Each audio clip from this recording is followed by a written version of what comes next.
George Bruno with the 21 Report. We are at the 21 Summit. The year is 2020, and I'm having a conversation with Coach EO, Mr. Everett Overton. Welcome to the show. Thank you, my brother. Appreciate Absolutely. you. Thanks for having me. Welcome. Thank Your you. first time at a 21 convention. Awesome. What are your thoughts? Love it. Real, guys are great, outstanding production. Yeah, it actually exceeded my expectations. I try to keep a neutral mindset about everything. That way, if it goes one way, I'm not upset. If it goes this way, I'm cool. So in the neutral zone, but this actually exceeded my expectations. Is that right? Yeah. That's great. What did you speak on? Manhood, dating, life coaching, but mainly manhood. It was an interesting performance. So we had some laughs, a lot of quiet time, which means they're intently listening, but it was good. It was good. I feel like I came here to deliver what I wanted to do. Yeah. You also have some ladies that are fans, and that you have, and that's no surprise. Yes. But actually, a professional relationship with some ladies who you coach. Yes. Who are here. Yes. How does Coach EO, who everyone thinks is a coach for men, how do you coach women? You know, I've dealt with so many women, so I understand women.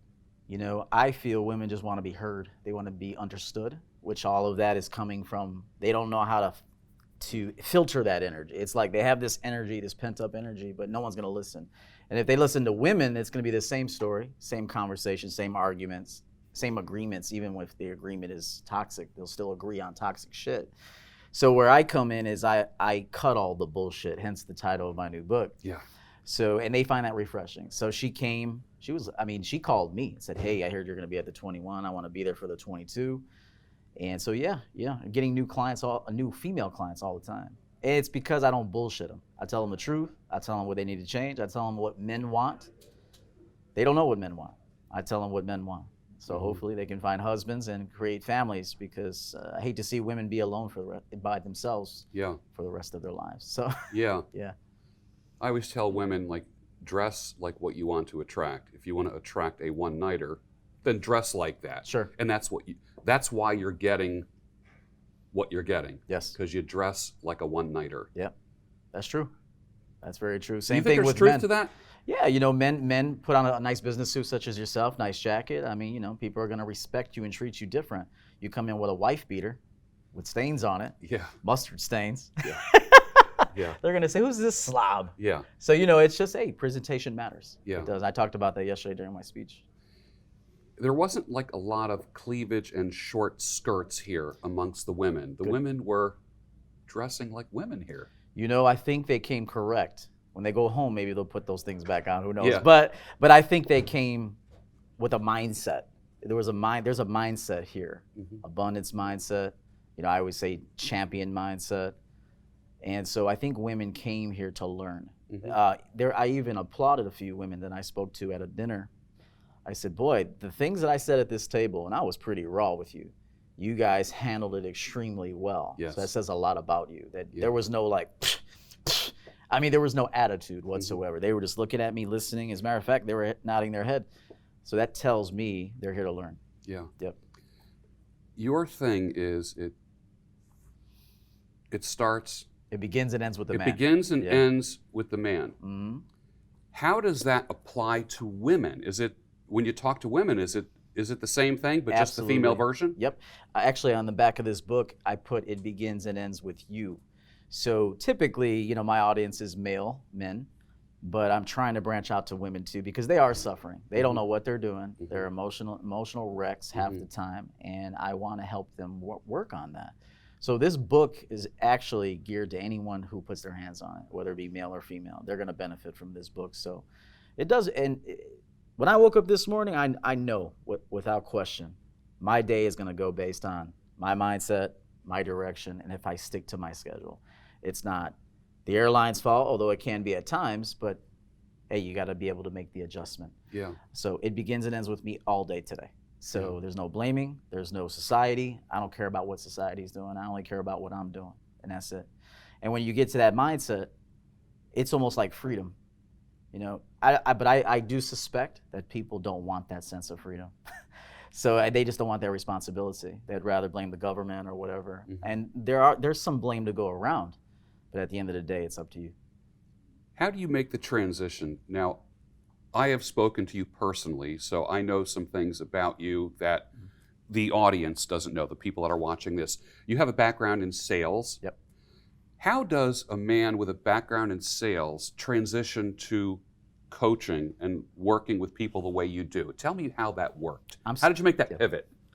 You know what? I'm still trying to figure that one out. I went from business coaching, sales coaching, to teaching men and women how to date, how to have healthier relationships with self first and then with others.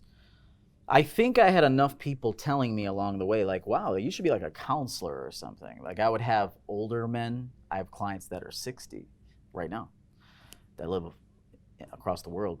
I had a guy crying on the phone recently. I offered him a new perspective, one that he desperately needed. He was a married man too, and very wealthy. And he was just like, how do you know these things? How do you know this advice? You're 40, how do you know? I said, it's gotta be coming from somewhere higher than me. I still laugh at it each day. Like, are you really a dating coach, dude? Like, are you really a life coach? But it's fun, it's rewarding. Like even yesterday, seeing all the men walk up with these questions, that'll keep me going. That'll keep me going. So again, it's kind of a funny thing. Falling into this, it was interesting, but I'm enjoying it. 20 years ago, there was no such thing as a life coach. Now, there was only therapists, but the world never got any better. Every college has degrees in psychology, counseling, psychiatry, whatever. They're pumping out the therapists and the psychologists by the hundreds every year. But the world isn't getting any better, which tells me that psychology really isn't the answer. Because we have more psychologists than we've ever had in history. But I'm finding that people are going to coaches more than they are to therapists and to psychologists and psychiatrists. Why do you think that phenomenon exists? Well, I think part of it, in my case, is that I didn't go to school for this. So I actually had the ability to think for myself. And I think Brilliant. So I think when you go to school, you're taught, you're conditioned, it's textbook, and then now you teach from that standpoint. Whereas me, I'm teaching from life experience and just observation of human nature. So being that I wasn't taught, I can come from within. And then now here comes the authenticity that I talk about. I had a female client tell me recently, she said, I'm gonna tell you something. Now she told me, she said, I don't wanna blow your head up bigger than it is. That's what she said, so those are her words. She said, but I've seen many psychiatrists. She said, but what you told me on this call blew them away. And so when she told me that, I said, I gotta keep doing this. I just gotta keep doing it. I gotta write it out, just see what happens. But that's my opinion. I'm not going from textbook. I'm not going from some degree that I earned. I'm going from life. And if you go from life, you're in pretty good shape. Seems like therapists and counselors, their goal is to keep you in therapy and counseling because that's how they make their money. And it can, you hear people saying, well, I've been going to therapy for years. And I'm going, what? And coaches take pride in the fact that they helped somebody overcome something. And the goal is to have the person not have to reach out to you. Exactly. You take pride in your client being able to walk on their own without holding their hand. I fully agree with that. I had a client that I dealt with. It was my final session with him, 5th session. He thanked me and said, I said, did you get accomplished what you wanted to get accomplished? And he said, absolutely. I said, so I won't see you again for a while. He said, probably not. And I said, that's what I want to hear. That's beautiful. Whereas I didn't go, all right, take this shit and get back at me. Like you don't even care. Whereas he's ready to go do what I taught him, or what I introduced him to. I didn't really teach him anything because I think each human being knows their truth. They just got to get there. They just got to know how to get there. I'm not really telling anybody what to do. I'm just pivoting them. But they already know what they must do. I just make them feel comfortable to go and do it. So. 2 other things will shift gears here. Sure. Physicality. You have a swagger to you. How important is physicality to a man? Extremely important. Just being loose.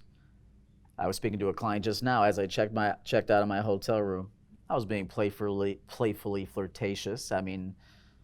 or I should say, I was just being playful with the woman checking me out, and I was letting him know, just be loose, talk to people, say hello. You don't need a pickup line. You just need to be a man and say hello. If you think she's, again, it depends on the environment. You don't want to be too direct if, depending where you are, but just having swag just means knowing yourself. I know who I am. I know what I'm all about. I know what I offer the world, and here it is. I introduce it to you. What do you say to a guy who might not?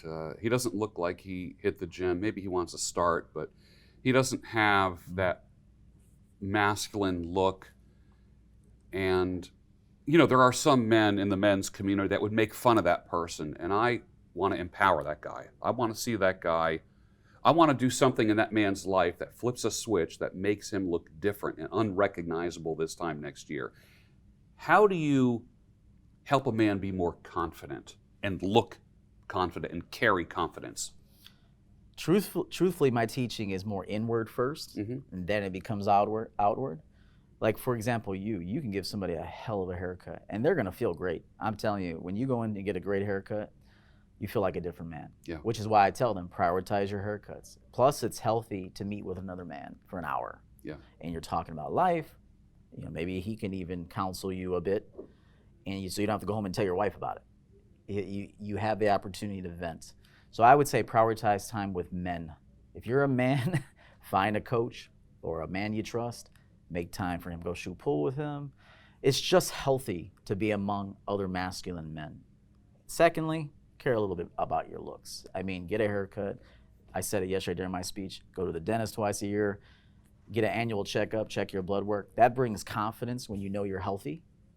If you haven't been to the doctor in 3 years and all you do is eat poorly and drink alcohol and smoke cigarettes, well, you're not going to be real confident. I see beyond that bullshit. But a man that goes, nope, just went to the doctor, my blood is great, my cholesterol is great, I'm feeling good, that means he takes care of himself, so he naturally is going to exhibit masculinity. So I can always tell by a man's what the choices he makes, if it's real or not, if that makes sense. And he can tell me anything. I'll look at his bank account, his neighborhood, his happiness, his joy, and that'll tell me the truth. So I would encourage each man to prioritize their health, their mental health, number one. Any unresolved emotional issues, don't sweep them under the rug anymore, because they're just going to stay there and they're going to keep reemerging somehow and manifesting. So you got to deal with that stuff. Forgiveness is important. Hold yourself accountable for all the things you've done. Wipe your slate clean, start over today. You'll have a peace that comes over you. Hopefully that's a new start. Nice. You probably didn't expect me to ask this, but you like animals, don't you? Love them. Love them. A lot of guys would say, oh, that's women love animals and like cats and dogs and all this kind of, Yeah. Tell me about animals. Man, how much time do you got? No, as for actually where I'm going next, my dog is 12 and she's been a little ill lately, so I had to cut my trip short here, unfortunately, but love them. I just love being in their presence. As a matter of fact, they've taught me many life lessons. I had my cat who passed away, who I am in love with still to this day. I know he was God. I don't think it, I know it. And so when I looked at him and I was with him, as a matter of fact, all the surgeons, everyone who tried to help him, they said there was something special about this dude. He never complained, he never meowed, he never hissed. And every person that came in contact with my Fat Boy, that's what is his name, Fat Boy, they loved him. So it's a piece, it's something I'll never abandon. I love that. I said I'm doing this for 10 years. I'm 40 years old. When I'm 50, I'm done with this. And then I'm going on to help animals for the rest of my life. That's what I'm doing. So 10 years. Isn't that funny? Because as I have gotten older, one of my goals for my retirement years, as I'm now 60, is I want to start some type of animal rescue. Yeah, I'm in. I love it. We'll do it. We'll grow some beards, yeah, and we'll go out there. Yeah, yeah. Well, you have a book. Yes, sir. Let's talk about it. Cut the bullshit. So this is one of a 3-part series. So 2 more books coming next year. So this is kind of an introduction.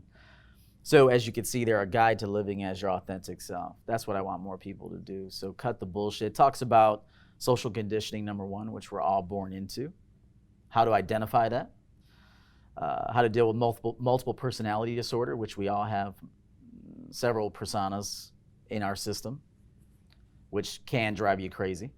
And people say, man, I don't know why I feel like this. Well, I've introduced maybe a way to identify why that's happening and how to change it. There's no judgment in this book. I will tell you, that was a main goal of mine. I don't want people to feel judged. I want them to feel free. I want them to read. What I say in this book, people think. They just don't talk. They don't talk about it. It's not just for men. Absolutely not. A woman could pick up this book and be changed, or be in the, it could spark change. It's not going to change you. You got to do the work, but it can spark it. So I talk about dating, relationships. I do touch that, marriage. I touch spirituality a bit. Really, it's an all-encompassing book so far. It's a short read, but it's powerful. The reviews I'm getting are pretty good. So you just got to be ready, though, to face yourself, to look in the mirror to read this book. Because I say it in the beginning, you might hate this book. You may cuss me the fuck out when you're reading this book. Or you might be like, hallelujah, somebody finally said it. So that's what you're going to get with this book. Give me one example of how someone might bullshit themselves. Blaming, constant blaming. Blame your mother, blame your father, blame anyone. What about you? That's what I always say during a coaching call. I say, okay, you're telling me all this. Let's forget about them for a minute. Tell me about you.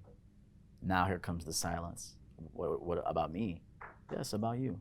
I heard about your mama, your daddy, your ex-boyfriend, your ex-girlfriend, your ex-wife, how she left you. Fuck all that. We'll talk about them later, maybe. We may never have to talk about them again. Let's talk about you.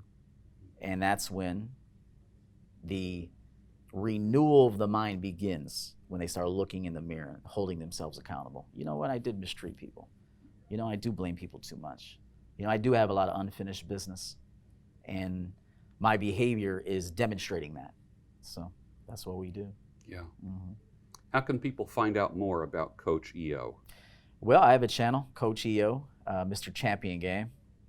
I also have a website, teamchampiongame.com. Again, the book is on Amazon, Cut the Bullshit, A Guide to Living as Your Authentic Self. I encourage people to give it a shot, and it could be life-changing. I do have an Instagram if you want to follow me, Coach EO_Champion Game, and I do one-on-one coaching. That's what I always say, that's where the magic truly happens. Mm-hmm. Here's just kind of a little seed that I plant, but boy, when I get you on the phone or that Skype call, get ready. This is when real change happens. But I can be reached on my website. There's an inquiry form there, and then I'll get that and I'll reach out to you. But hopefully I do some more public speaking. I'm going to be doing seminars myself, my own seminars next year. One in Chicago, one in New York, and one in Atlanta most likely. Yeah. So nice. Yeah. Cool. Cutting the bullshit with Coach EO. Thank you, sir. Thank you very much. Pleasure to meet you again.